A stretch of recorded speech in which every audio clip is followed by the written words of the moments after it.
Hello, I'm Richard Shaw, Chairman of the Battle of Worcester Society. I'm speaking to you from the Great Hall of the Commandery in Sidbury, Worcester. This was the headquarters of the Royalist Army in that battle. It's a lovely, peaceful, quiet day today, but in 3rd of September 1651, this place would have been chaotic.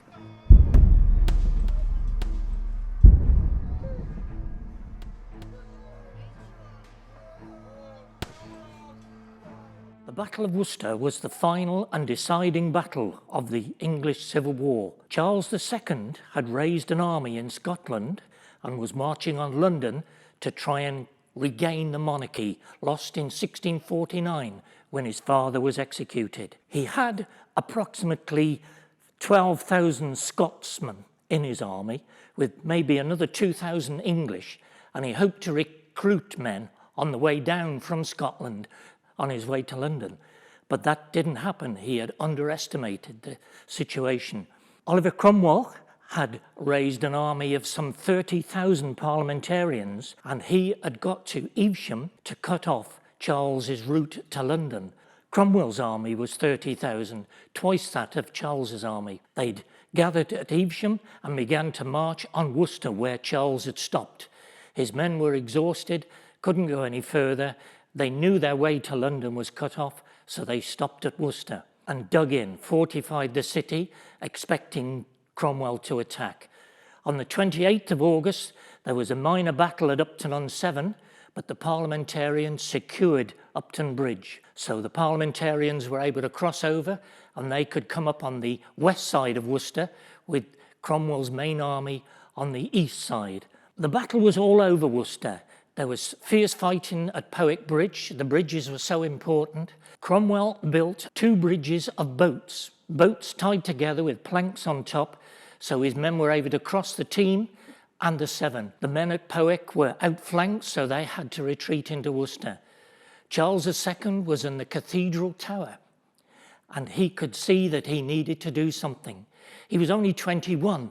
He wasn't a good general, but he was very courageous.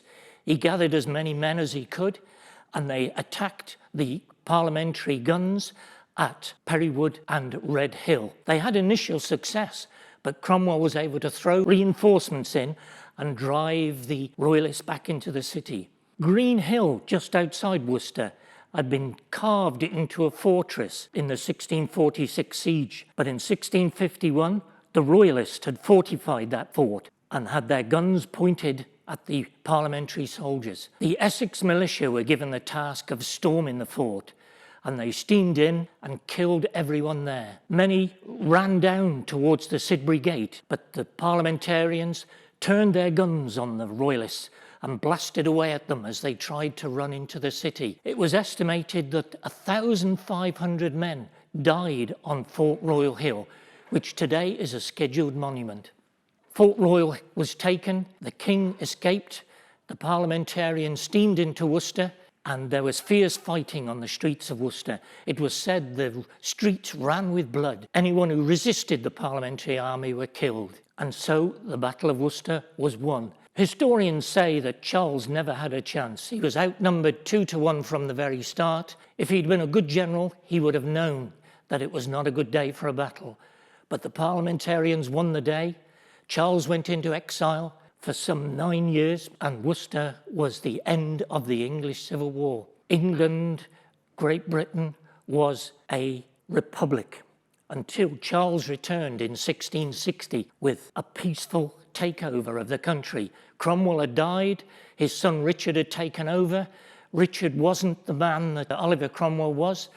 So this country was in chaos, and they asked Charles to come back. So Charles returned in 1660. He was crowned in 1661, and our monarchy was restored. But Charles never again returned to Worcester.